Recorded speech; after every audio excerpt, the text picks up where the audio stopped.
Hey folks, it's your buddy Mike Messier here on One Pro Wrestling and Sports Fan YouTube channel. You might be seeing this video on Twitter or Instagram or even LinkedIn. You won't be seeing it on Facebook because I've been banned. Yes, I've been banned from Facebook. So I'm actually kind of happy about it because I put too much time into that platform anyway, and I'm fine with it. I'm really okay with it. I'm okay with my banning. So this video, I'm going to discuss wrestlers that wrestlers, pro wrestlers for the pro wrestling fans, wrestlers that did not appear at WrestleMania 1, but could have, maybe should have, maybe in an alternate Mandela effect universe they did. You might be wondering, well, gee whiz, Mike, that shirt looks very wonderful. Well, you can actually buy this picture of USA guy, as I call him, over on the foreign object spread shirt. Yes, I painted this. This is my original artwork. I made this creation today, which you can see the holes in because I'm using the old background thing. And this one. So this was my 4th of July rendering. All these wonderful artworks. You can look into buying them or not. Or you could just subscribe to One Artist, Mike Messier, over on YouTube and check out my art as it comes out. Now I'm going to discuss WrestleMania 1. For those of you that haven't watched it, I know some of the younger fans, maybe it hasn't even occurred to you that you should watch these old wrestling shows for historical context. How do you know where we're going if you don't know where we've been? So for the young wrestling fans out there, if nothing else, you can see how the sport has evolved, how it's changed. But it's actually a pretty fun show. It's a fun little, tight little show by comparison. You know, this show probably, I just counted the actual match time of all the matches, and it's unbelievable that it's really only about 61 minutes of actual wrestling action with the 9 matches. Like I said, in this video, we're going to discuss some wrestlers who were not on the show but should have been. But just as a refresher, let me bang through the quick 9 matches of what happened at WrestleMania 1 back in 1985. I believe it was March 31st, 1985, Madison Square Garden. Actually, it was a Sunday afternoon show, which is kind of interesting. But Tito Santana defeated the Executioner by submission to the figure 4 leg lock. The Executioner was actually Playboy Buddy Rose underneath the mask. By the way, this is live. If you happen to be awake, 3:32 a.m. Eastern Standard Time on July 8th. This is when I'm doing this. So if you happen to be tuning in live, you can comment in live time. The second match was King Kong Bundy with manager Jimmy Hart before Bundy was, I believe, traded to Bobby the Brain Heenan. I think the missing link was involved in that trade somehow. But basically, King Kong Bundy defeated Special Delivery Jones, SD Jones. They made this thing out to be like a world record of, I think they were saying 6 seconds at the time. It was actually more like a 24-second match, but for whatever reason, they were trying to build it up as being a 6-second record. The third match, I guess that was just to build up Bundy. That was the point. Ricky the Dragon Steamboat, I don't think he was even called the Dragon yet, but Ricky Steamboat defeated Matt Bourne. Really should have been a better match. This was another one of these matches that was only about 6 minutes long. Steamboat was really getting the nice push here. He was a newcomer. He had just wrestled at Starrcade 84 back in November in Greensboro, losing a nice match to Tully Blanchard. That's a really underrated match, the Tully Blanchard Ricky Steamboat Starrcade 84 match. Here he is against Matt Bourne. Matt Bourne, I think, could have been pushed a little bit stronger, but he was basically brought in as an underneath guy. It's nice, though, that Matt Bourne got to say he wrestled at WrestleMania 1. I think the next time he would be at a WrestleMania wouldn't be until WrestleMania 9 as a Doink. Okay. The next match is kind of an interesting one. Another wrestler that's kind of been forgotten with time, David Sammartino. Sometimes he was known as Bruno Sammartino Jr., sometimes he was known as David Bruno Sammartino. He had his father with him in the corner, and he went against Brutus Beefcake. He wasn't the barber yet. He was just Brutus Beefcake. What a bunch of names. And I mean, that guy has like 3 gimmick names in one name: Brutus, Beefcake, and then they added the barber in 87. So he had 3 gimmick names. He was with Johnny Valiant back when they were still calling him Johnny Valiant. They would later just call him Johnny V as the manager. And they went to a double disqualification. I believe that Bruno and Johnny Valiant got involved towards the end. That was actually a pretty good match there. It's too bad that David, he was pretty short for a WWF wrestler. They weren't doing the junior heavyweight title very much at the time. I'll get into that later in this video. But it's too bad that David didn't have a better career in general and specifically in the WWF. The next match was the first, I guess you can say that this was the first ever intercontinental title match at a WrestleMania. And I think if we're going in order here, this would be the first ever championship match of any kind at a WrestleMania. Greg Valentine, the Intercontinental Champion, once again with Jimmy Hart. Jimmy Hart, you could say, is the first manager to appear twice at a WrestleMania.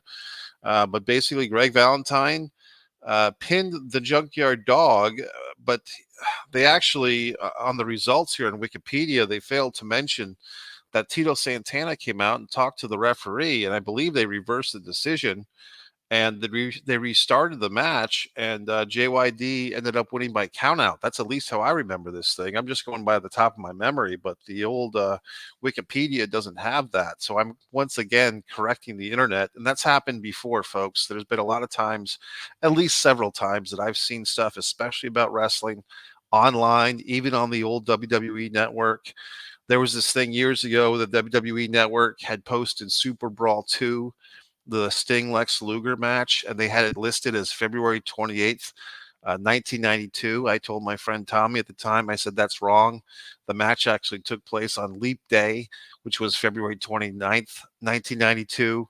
My friend didn't believe me that I was correcting the WWE network. He Googled it, and of course I was right. It was February 29th, 1992. But in any regard, I believe the Junkyard Dog ended up winning that match by countout. The next match was also a title match, and this you could say, if we're going in chronological order here, and I believe they are, the first ever title change at a WrestleMania was the tag team title, the WWF Tag Team Championship, when the Iron Sheik and Nikolai Volkov defeated the U.S. Express, Barry Windham, and Mike Rotundo. Once again, a pretty short match. This match was listed at just 6 minutes or something.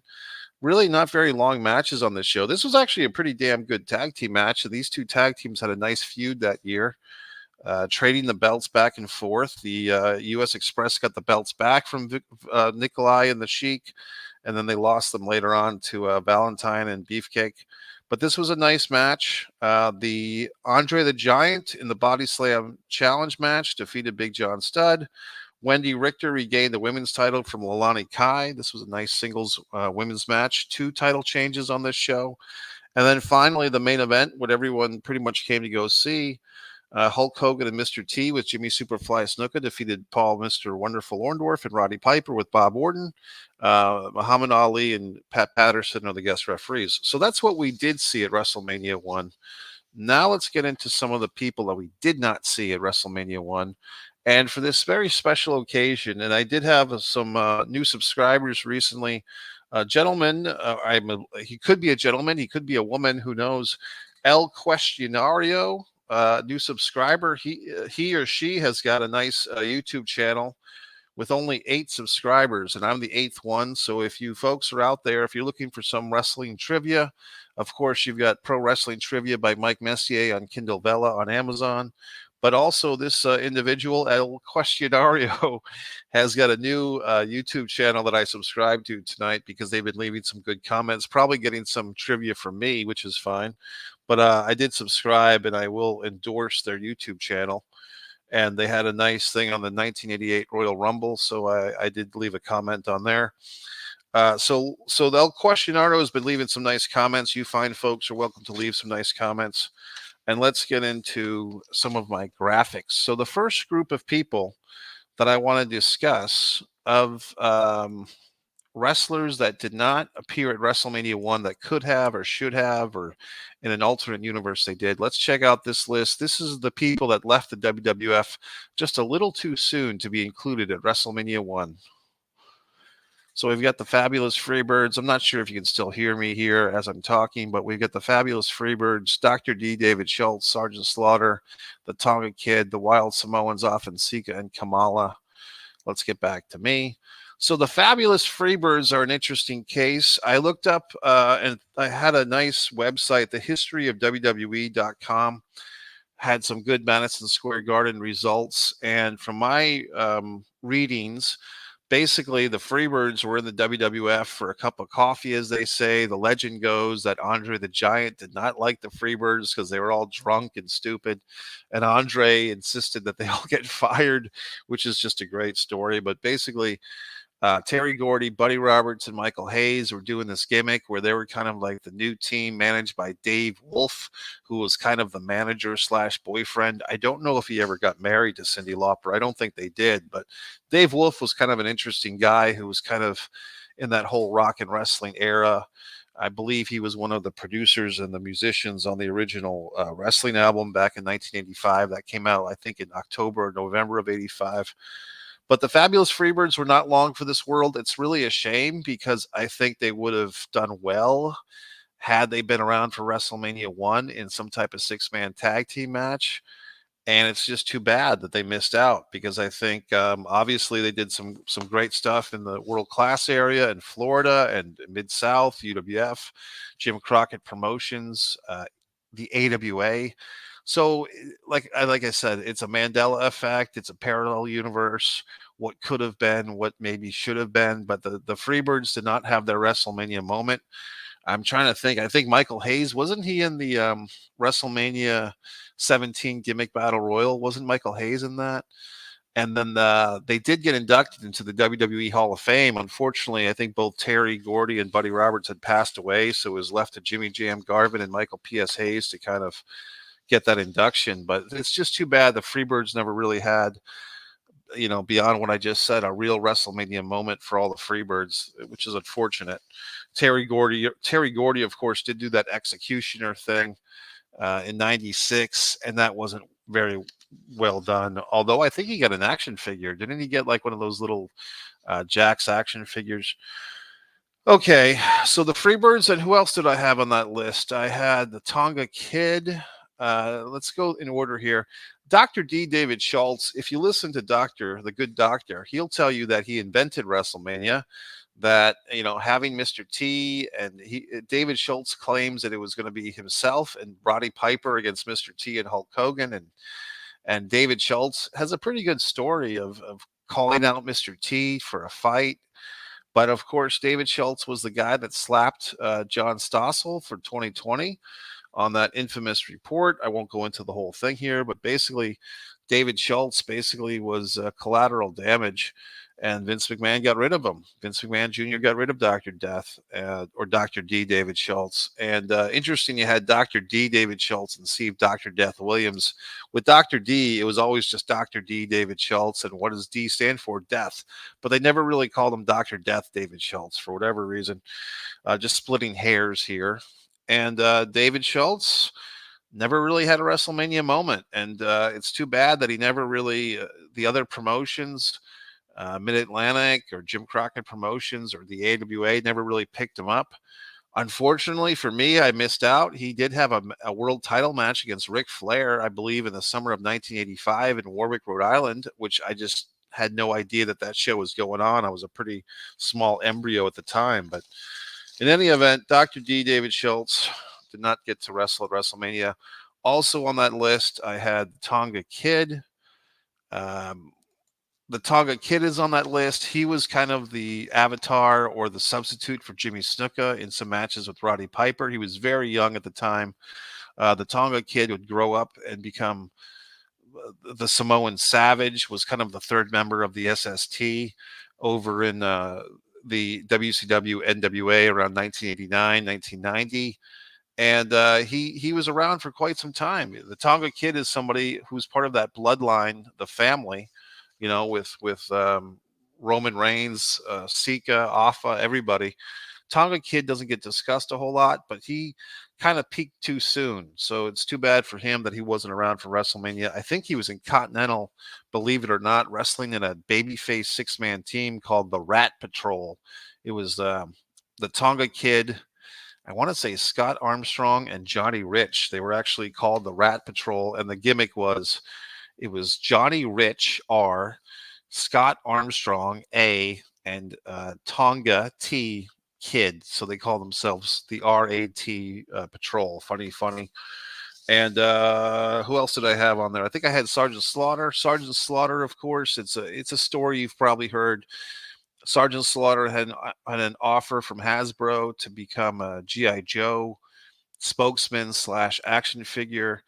The WWF, Vince McMahon, had just signed with LGN for the wrestling LGN figures, and Vince did not want Slaughter to work for at a competing toy company, so they had a falling out, and the Sarge left under really bad terms, and he wouldn't be back until SummerSlam 1990. So the Sarge, kind of went into wrestling, the non-WWF areas, Pro Wrestling USA, the AWA. He had something called the America's Championship for Pro Wrestling USA. And so a sad story, but basically Sergeant Slaughter was not there. Who else did I have on that list?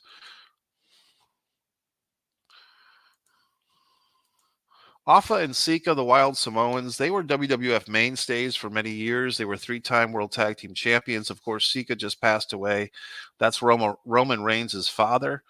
But basically, the Wild Samoans were just coming off a kind of an interesting babyface turn. They had turned babyface against Murdoch and Adonis, the WWF Tag Team Champions. And for whatever reason, by the time we got to WrestleMania here in March of '85, I think the Samoans had just left like a month earlier. So it's kind of too bad because the Samoans were such a fun tag team. I mostly knew them as heels, but even as baby faces, I think they really would have. I think it would have been nice to have the Wild Samoans on the show, and they just weren't. And then finally on the list, I think I had one more. Oh, Kamala. So Kamala had been there. He was kind of one of these guys that went back and forth to all the territories. And he had been in the WWF for the first time in the late summer of '84. I don't know if they got him matches with Hogan during that run. I know in '87, after WrestleMania 3, Kamala wrestled Hogan a bunch of times. But Kamala did not get a match at WrestleMania 1. I don't think he was at 2. I don't think he was at 3. I think the first time good old Kamala wrestled at a WrestleMania, I don't think he got a WrestleMania match in '92 or '93, unless I'm forgetting something, because he did wrestle Undertaker at SummerSlam '92. I think his first WrestleMania match was that gimmick battle royal at WrestleMania 17. So sad that Kamala did not get a WrestleMania match until past his prime. So there we have the guys that were not at WrestleMania 1 because they had left. But wait, there's more. Let's check out this list. This is a list of guys that showed up in the WWF basically in the months and weeks that followed WrestleMania 1, but they missed the boat by just a few months. So here we have Randy Macho Man Savage, we have Terry Funk, and we have the Missing Link. And there's other guys that we could put on that list, but this is who I have. Savage, Funk, and the Link. So Randy Savage came in, once again, going to that history of the WWE.com. We had those three gentlemen. Savage came in for June at Madison Square Garden. Funk came in for July, and I think the Missing Link was also there in June, and that's just at MSG. So they could have been on other shows in the WWF before those months. But basically, those three guys just missed it by a few months. And I was just thinking about this today before I did this video. It's interesting that the WWF expansion, like really a vital time for Vince and all those Pat Pattersons to get more talent into the WWF was basically after WrestleMania 1 and before WrestleMania 2. Even if you look at the scope of the WrestleMania 2 card, they had that 20-man battle royal. They had 3 different venues.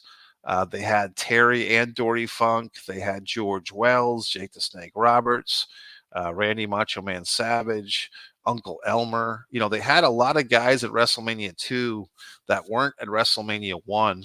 Macho Man Savage probably being the most prominent, and the Bulldogs and a lot of people. So, I mean, I think in that year, from '85, April of '85, basically until April of '86, they just loaded up on talent.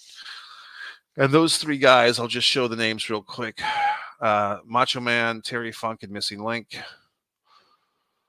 Those three guys were not at WrestleMania 1 because they missed it by that much. Okay, let's go to this is a list of people that were actually at WrestleMania in some capacity, but they did not actually have their own matches because they were in the corner of somebody else. So let's check out this list. So we see Fabulous Moolah, Bruno Sammartino, Superfly Snuka, and Cowboy Bob Orton. Pretty self-explanatory there. Any of those four individuals, it's interesting because Fabulous Moolah would actually, by the time we got to WrestleMania 2, she was actually defending the title, I believe, against Velvet McIntyre. I believe that match was in Chicago. I think in the second or third match on the Chicago show. I think the second. Bruno Sammartino, like we said, he was in the corner of his son. I guess you could put Johnny Valiant, but he was pretty much done with wrestling by this point. But Johnny V or Johnny Valiant was in the corner of Brutus Beefcake. Kind of a nice for the fans like my buddy Nikita Breznikov. I've been reading his book When It Was Real.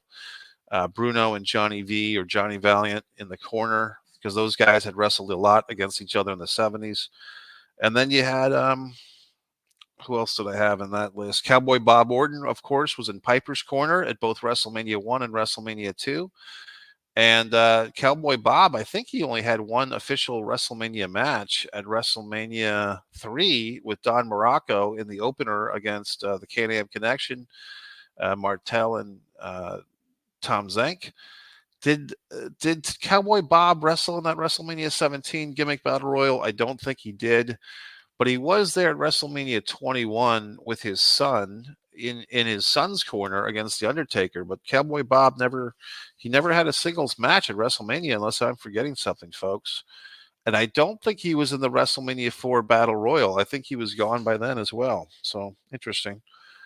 And let's move on. Superfly Snuka, I should say. Superfly Snuka, you would think as popular as he was, he'd actually have a match at WrestleMania, but instead he was put in the corner with Mr. T and Hulk Hogan. He was the corner man for those guys to kind of balance out Cowboy Bob. So it's just kind of sad that Jimmy Snuka, he did come back to the WWF for WrestleMania 5, but he was just kind of introduced to the crowd. And then at WrestleMania 6, I believe that's when he came back, and I think he lost a match to somebody at WrestleMania 7. I believe Snuka lost to The Undertaker, and at WrestleMania 6, I believe Snuka lost to someone. I'm just kind of blanking on it right now who he lost to. It wasn't DiBiase. Was it Mr. Perfect? Did Kurt Hennig beat Superfly Snuka at WrestleMania 6? I'm just kind of having a little Messier moment here. But in any event, let's move on to the next list. Here are three tag teams that I'll get into it, but here's three tag teams that if things had just been a little bit different with the timing, they could have all been at WrestleMania 1. The British Bulldogs, the Hart Foundation, and the Killer Bees. Three great tag teams of the era. They all missed it.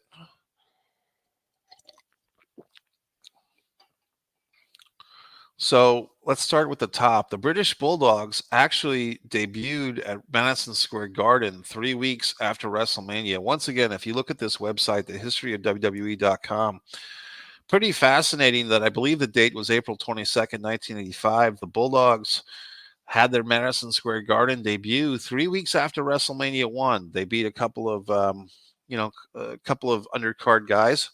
But it's just too bad that they weren't able to be assembled just a month earlier because, that would have been nice to have the Bulldogs at the first WrestleMania. I think it would have been a great showcase for them. And I do feel like some of these matches, especially, no offense to Tito Santana and the Executioner, but I mean, that match easily could have been replaced by a Bulldogs match. Steamboat and Matt Bourne. I mean, if Matt Bourne had been pushed a little bit harder, the Beefcake Sammartino, David Sammartino, they were really pushing for David, but I just, I would have liked to have seen the Bulldogs on this show. The other team, the Hart Foundation, weren't really together quite yet, so you can't blame, the WWF or Vince or anybody. It just was a timing issue. But interestingly enough, both Bret Hart and Jim Neidhart were both in the WWF at the time of WrestleMania 1. I don't think they were a team yet. They could have, if things had played out a little bit differently, who knows? They could have actually wrestled each other. They could have had a Bret Hart versus Jim Neidhart match pre-Hart Foundation, if they wanted to push Jim Neidhart, but apparently they didn't. And then the third team, also, I found out that the Killer Bees did not team in the WWF together, jumping Jim Brunzell and B. Brian Blair from Tampa, Florida, Brunzell from, I believe, Minnesota. They did not team together until June. I believe it was June 17th. I think they beat I want to say they beat Dave Barbie, who was a big jacked up guy, and it might have been Steve Lombardi was the other guy. But basically, the Bees weren't even a tag team yet. So really, the only team that you could really make a real case for would have been the Bulldogs, But in any event, none of those three teams are there. Now, here's a list that is probably the most painful for the guys that are on those lists, because these are guys that were working in the WWF. They were in the World Wrestling Federation. They were wrestling. And for whatever reason, they just were not booked. And I'll get into some of the possible explanations, but we'll just see the list right now. So we've got Rocky Johnson, Tony Atlas, Ken Patera, Adrian Adonis, Magnificent Morocco, and Pedro Morales. Kind of a good list here. So of that list, let's start with Ken Patera, because I think Ken Patera was in the middle of this Big John Studd, Bobby Heenan, Andre the Giant angle. He was actually in the match where the infamous incident where Big John Studd, and it was Ken Patera and Bobby Heenan who cut Andre the Giant's hair. But by the time the feud really got going, Ken Patera was in legal trouble, for something that he did before he even got back to the WWF. A couple of years earlier, him and Mr. Saito had a fight with police when they were both in the AWA. And Ken Patera, I guess, was just waiting for this court case or this lawsuit or whatever it was with Minnesota police to happen. But basically, he started up with the WWF, and then it finally caught up to Ken, and Ken had to go to jail for a few years. But basically, Andre was feuding not with just Big John Studd, but also with Ken Patera. And in a roundabout way, King Kong Bundy kind of took Ken Patera's place in that feud. But yes, Ken Patera was involved. In fact, I believe in May of '85, Andre the Giant had a singles match against Ken Patera. So it's interesting that Ken was there. He was there at the time. I don't even think he showed up in the corner. I mean, you would think that he would just be in the corner of Big John Studd or make some type of appearance at least, because Ken Patera was pretty prominent in the WWF at the time of the situation. But no, Ken Patera was not, as by my memory, he was nowhere to be seen on camera, at least for WrestleMania 1, which is too bad for him. The other guys, I'd be interested, that show Young Rock, I really didn't get into it because of all the historical inaccuracies. I mean, they had something like Hillbilly Jim and Ric Flair as a tag team in Hawaii. That never happened, Rock. Sorry. I mean, I get it that the Polynesian wrestling had a lot of interesting bookings, but the Rock and the historical inaccuracies on the Young Rock, I couldn't really watch that show. A friend of mine, a non-wrestling fan who was just a fan of The Rock, was always telling me how insightful this show was about wrestling. And I just had to laugh politely at her, because The Rock, his show, The Young Rock, is like a wrestling show for non-wrestling fans. It's just goofy, misinformation. But in any event, God, I do feel. Oh, there was one episode where Rocky Johnson, The Rock's father, was upset that he wasn't booked for WrestleMania, and I believe that story might have had some truth to it, is what I'm getting at. So I think that as much as I say that The Rock's show, Young Rock, was historically inaccurate, I do feel like he had some things that were somewhat in the ballpark of truth. And in any event, Rocky Johnson and his buddy Tony Atlas, his on again, off again tag team partner, former tag team champions, they were not on the show. but they were both in the territory at the time. So that's kind of unfortunate. I think I also had Pedro Morales, who at that time they used to call him Mr. Everything in the World Wrestling Federation. At least that's what Gorilla Monsoon used to say. And but yeah, Pedro, uh, who was still a pretty top guy. I mean, he was kind of a guy on the downside. He started to lose more matches around 86 or so, but I think Pedro could have been on WrestleMania. I'll get into some possible matches for Pedro. And who else did I have on that non-booked list? So Adrian Adonis is kind of an interesting thing. He had just been part of that tag team. I think they were called the East-West Connection. It was or the North-South Connection, or the North. Because he had two things. It was Adonis and Jesse Ventura, I think, were the East-West Connection. So what were Adonis and Murdoch? Was it like the East-South Connection, or the whatever it was?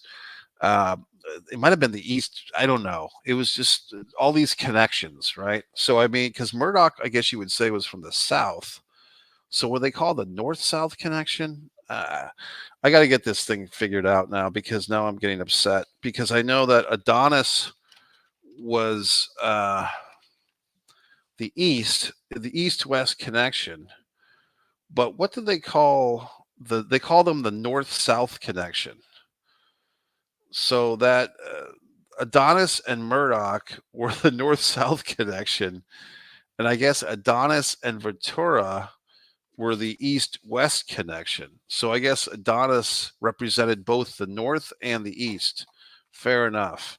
So Adonis was not, Murdoch had left, basically. Murdoch was gone for the WWF. But Adonis was still around, and he was kind of doing his leather gimmick again, like the leather jacket. And he had like this suitcase that said something. It had like a woman's name on it, like Mandy or something, or it wasn't Irene, but like Adonis had this weird gimmick where he had like this suitcase and it had a woman's name on it. Like if you go back to the Wrestling Classic, the first ever pay-per-view, Adonis is on that. And was it Mandy, or was it Gertrude or something? But in any event, Adrian Adonis was not on WrestleMania 1, and he could have been. And then finally, really an interesting case here, Magnificent Morocco, who I really am a fan of, especially as his heel work, especially 1983 was just great Don Morocco stuff. It's too bad, because the way that Morocco explained it, he was actually booked to wrestle Hulk Hogan at Madison Square Garden 3 times for the WWF title after WrestleMania 1. And he said that they kept him off, Vince Jr. kept him off WrestleMania 1 as, to have like a thing where, where Magnificent Morocco could just wrestle at WrestleMania, post WrestleMania, and be something fresh. So like he wasn't at WrestleMania because they were saving him for the house shows at Madison Square Garden to wrestle Hogan, which does make sense. But I feel like they could have had Morocco wrestle at WrestleMania 1 in order to build him up as a top challenger. I mean, that to me makes more sense. But in any event, Morocco was not there. And did I have one other name on this list? No, that's about it. So let's go on to the mid-card maniacs. Now, these are guys that probably, had they been booked at WrestleMania 1, they would have lost. And basically what we're looking at is possible substitutions or possible alternate choices for the Executioner spot, the Playboy Buddy Rose spot, losing to Tito, or SD Jones spot, losing to Bundy, or the Matt Bourne spot, losing to Steamboat. So this list is guys that could have put somebody else over. We got Chief Jay Strongbow, Tony Gurria, Salvatore Balemo, Johnny Rods, and Iron Mike Sharp. So these are guys that did not wrestle at WrestleMania. Now, that list, I would say, is probably the list that I feel like I don't necessarily have a case for any of those guys per se. I mean, I think that that Playboy Buddy Rose as the Executioner was actually a pretty good choice, because for a guy that was a little bit chubby, Buddy Rose could really move around pretty quickly. I don't know if Iron Mike Sharp or even Johnny Rodz, as good as Johnny Rodz, could they have done that upbeat tempo match that Buddy Rose did as the Executioner? I don't know. I mean, they're very competent wrestlers. I'm talking about Johnny Rodz and Iron Mike Sharp, but they weren't known for like their fast type of things. They're more known like for milking a match. You know what I mean? For milking an opening match. Iron Mike Sharp did great ring work. Johnny Rodz was awesome, but he was more like a main event preliminary guy, if that makes any sense. Like Johnny Rodz was typically going to 20-minute draws as an opener. And if you look at this WrestleMania card, most of the matches were about 6.5 minutes. So I just don't think that I would really push for a change. I mean, Chief Jay Strongbow or Tony Gurria, either one of them could have done the honors to Bundy. But I kind of think like everything worked out okay on that end. Now I have the miscellaneous list. We are getting close to the end of this video, folks. So here's the miscellaneous. Hillbilly Jim was injured. The national anthem could have been Prince, Kerry Von Erich, and Tony Inoki. Yeah. I'll let you catch up a little bit.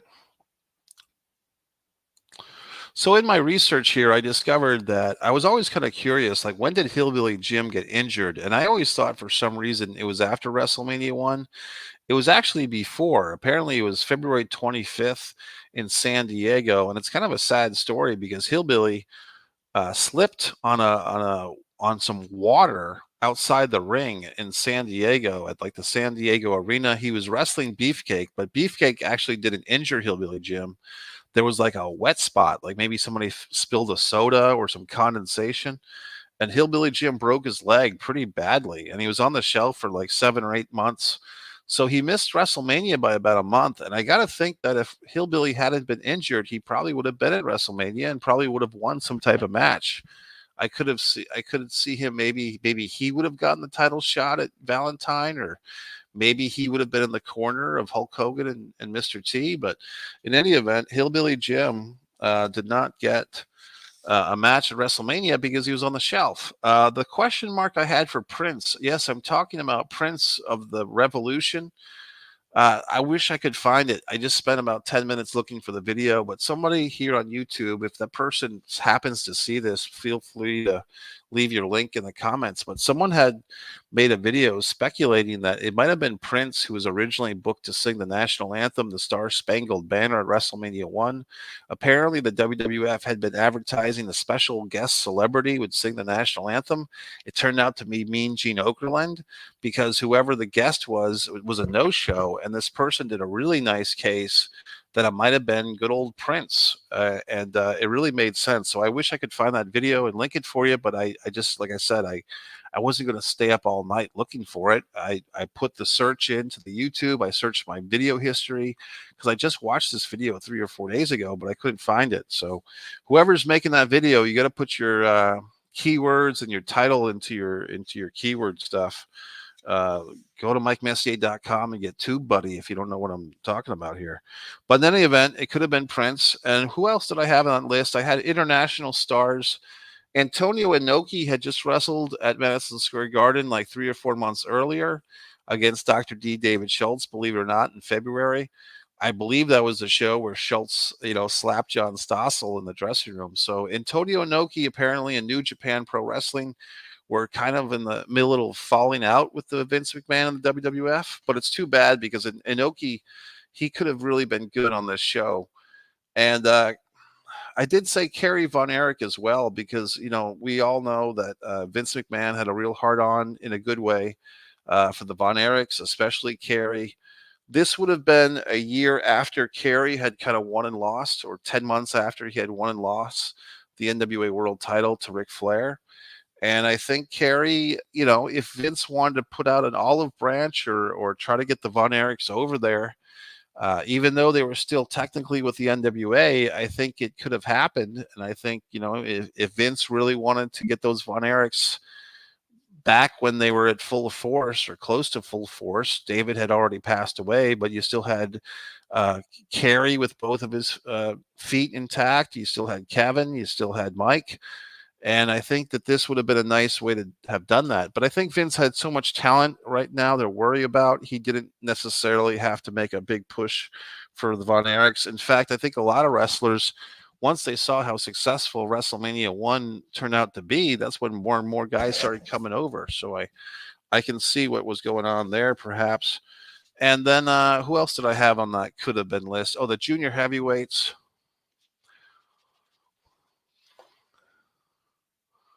So if you look at the bottom of that list, I had listed the Cobra or Black Tiger or Tiger Mask because basically there is this kind of infamous junior heavyweight title match that's on one of the WWF best of tapes. And I kept thinking it was Tiger Mask. It wasn't Tiger Mask because there's another match from like 83 with Tiger Mask. And of course, there was like four different guys who were the Tiger Mask, right? But you had the Cobra and you had the Black Tiger who were fighting for the junior heavyweight title, I think 3 or 4 months before WrestleMania in MSG, and the Cobra won the match. And I do feel like those guys could have had a nice rematch at WrestleMania. And like, once again, they could have taken the Tito Executioner spot, or they could have taken the Steamboat Matt Bourne spot, but they didn't, and that's fine. But I think, like, if you look at the ECW barely legal booking, fast forwarding 12 years to that pay per view where you had that Michinoku Pro 6-man tag team match, I feel like it does add something to a major card when you have like a non sequitur international match, just to kind of extend the olive branch and just to show that there's more wrestling out there. I mean, that's what I like when shows do something like that. But that really wasn't the Vince way. This was Vince celebrating all things New York, celebrating all things WWF. So I get that. And but at the same time, that was an officially recognized WWF Junior Heavyweight title. Although once again, it was kind of in and out. And I do feel that they had a match, according to the history of WWE.com, that the Cobra wrestled Black Tiger like a month or two after WrestleMania in a rematch at Madison Square Garden. Okay, folks, now we're coming to the finale here. And you might be saying, well, gee whiz, Mike, all these wrestlers that you're thinking could have been a WrestleMania 1, but what would you have done with them? What could we have done with these fucking wrestlers? And I'm going to give you the wonderful answer. These are some matches that we could have had at WrestleMania 1 using all the talents we just talked about, plus one more special name. So let's check this out. I don't know if you can hear me, but Johnson and Atlas versus the Wild Samoans in a rematch. That would have been nice. Morocco could have gotten a push over Pedro or Rocky Johnson. The Bulldogs and the Hart Foundation have the timing. The Cobra versus Tiger Mask, Inoki versus Tatsumi Fujinami, Kerry Von Erich versus Ken Patera, The Missing Link versus Chief Jay Strongbow, David Schultz versus Tony Atlas, and I had one other match there. But basically, I'll revisit that list in a second. But if you see, going back to what I said about the tag team thing, you could have had the Hart Foundation versus the Bulldogs versus the Bees versus the Hart Foundation. Had the timing been a little bit better. The Morocco thing I stand by. If you're going to push Morocco as a top contender to Hogan, he had a nice feud with Rocky Johnson for the Intercontinental title a year and a half earlier. They could have revisited that. Morocco could have gotten a solid victory over Rocky, or for that matter, a solid victory over Pedro, because Pedro and Morocco had some classic battles for the Intercontinental title, really hard-hitting matches. Who else did I have on that match? Oh, yeah, the Ken Patera, Kerry Von Erich. That's kind of an inspired choice. If they would have gone ahead and gotten Kerry Von Erich on this show, and this is just magical thinking, hypothetical stuff, but I mean, him and Ken Patera, I believe, had a history for the Missouri State title, which was a National Wrestling Alliance championship. So I think that Kerry and Ken could have had a really great match, even with the time considerations. They could have had an 8 or 9 minute match. Kerry, and I think you'd have to put Kerry over, and maybe Kerry could have come in as backup to Andre the Giant against Patera and Stud. The Cobra versus Tiger Mask, and Antonio Inoki versus Tatsumi Fujinami. If you're wondering, well, why did you put Tatsumi Fujinami on there? He's actually listed as having appeared in Madison Square Garden like the month or two after WrestleMania, so it would make sense for him to wrestle Inoki once again as like an exhibition Japanese showcase match, or Tiger Mask versus the Cobra, I think would have been awesome for the junior heavyweight title. Here's one at the bottom, a couple. Let me start with this 6-man tag. Okay, so we have all these, Steamboat had a singles match. He beats Matt Bourne. Tito Santana beats the Executioner. How about this? How about team up Ricky Steamboat, Tito Santana, put Jimmy Snuka in the mix with those guys, and have them get a victory over Johnny Rodz, Iron Mike Sharp, and George the Animal Steel. Now, I didn't put the Animal on this list earlier, but I think, George the Animal Steel and two guys that were basically underneath guys that were still well respected. Johnny Rodz, Iron Mike Sharp, and George the Animal Steel. And in this match, if they had lost to Steamboat, Santana, and Snuka, it's a nice showcase for all the good guys. And also, they could start planting seeds for George Steele to turn babyface. Because if you remember at the first ever Saturday night's main event, the first match ever on a Saturday night's main event was George the Animal Steel having a babyface turn when he teamed with Nikolai Volkov and the Iron Sheik against Ricky Steamboat, Barry Windham, and Mike Rotundo. So I think that this could have planted the seeds for that. Like, they could have had this match and then just put everything on ice with George Steele until the first Saturday night's main event. But they could have done a thing where, like, George Steele gets confused, or maybe like Iron Mike Sharp and Johnny Rodz abandon George Steele. And I think that's kind of what happened at the Saturday night's main event thing. But I mean, my point is, they could have planted some seeds and had George Steele on the losing end of this match with these job guys. And then when they did the Saturday night's main event thing, it could have been a continuation of that. So I think that would have been a nice payoff. And then you would have condensed the Steamboat and Santana showcase matches, and you would have thrown a bone to Jimmy Snuka, because then he get to wrestle in the match, and he could still be in the corner of Hogan and Mr. T at the end. So there you go. And then what did I have at the bottom? I think I had David Schultz. Let me go back to that one. Yeah, the David Schultz thing.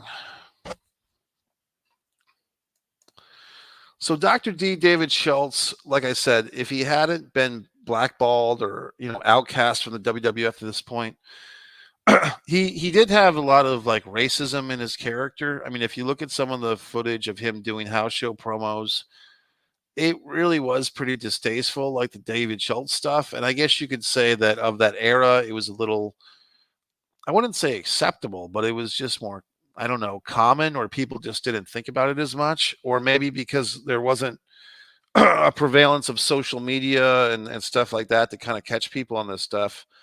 And it was wrestling. That's the other thing. It was wrestling. So, but David Schultz and Tony Atlas would have been a really good match. And Tony Atlas was a very entertaining guy. You know what I mean? He still is, actually. So I think that David Schultz and Tony Atlas, they did have some tag team matches.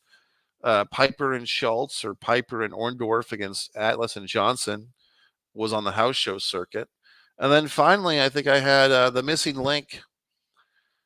The missing link against Chief J Strongbow, just to get Strongbow on this show, I think would have been nice, even in a losing effort against the missing link, who came in, I believe, managed by Bobby Heenan, and he wasn't too long for the WWF. The Johnson and Atlas versus the Samoans match, I think, would have been awesome. It would have been a rematch of the tag team title change from a year earlier, when Johnson and Atlas had beaten the Samoans. And yeah, I know that I said the Samoans were kind of baby faces a little bit, but I think they could have easily, been heelish against Johnson and Atlas, and they could have had this thing as like a number one contenders match for the tag team title. And I think if Johnson and Atlas had won, or even if the Samoans had won, that the winning team to face, Sheik and Volkov would have been really pretty awesome. I mean, I think Johnson and Atlas for Sheik and Volkov would have been a great tag team title match. I think the Samoans versus Sheik and Volkov, and for that matter, the Samoans versus Windham and Rotundo. I think the only thing that would have been probably against the norm for WWF would have been Johnson and Atlas versus Windham and Rotundo. That maybe would have split the audience because they were all baby faces. But I think, can you imagine Samoans challenging Volkov and Sheik, or the Samoans challenging Wyndham and Rotundo. That would have been nice. And I think Johnson and Atlas versus Volkov and the Sheik. I mean, that is box office. I mean, that's huge. So they didn't do that. Of course, they gave us Jimmy Hart and King Kong Bundy versus S.T. Jones for 6 seconds instead. But in any event, I mean, I'm just having fun. And then what was my final thing here? Um, yeah, the Hart Foundation versus the Bulldogs. Like I said, those teams weren't really together quite yet, so you can't really blame them. But the Magnificent Morocco stuff, Morocco versus either Johnson or Pedro, either way to build up Morocco. Well, that's it, folks. I mean, we've had some fun here. Like I said, I do appreciate the subscribers. My buddy Laza, who's a great subscriber, he subscribes not only to this channel, but to one Mike Messier. He had a nice comment on my sleeping on the job video. I do have basically like four YouTube channels now. There's this one Pro Wrestling and Sports Fan, which is pro wrestling and sports stuff. We have one Mike Messier, which is Mike's Instant Movie Reviews. We have one Artist Mike Messier, which is my wonderful art. Okay. And then we do have One Man and a Camera Films, One Man and a Camera Films, which is my fantastic film work. So all these wonderful things. You should subscribe to all these channels. You should go to Spreadshirt, look for the foreign object, lowercase, buy one of these wonderful t-shirts that I'm wearing. You can even get this on a hat. You can get it on a jacket.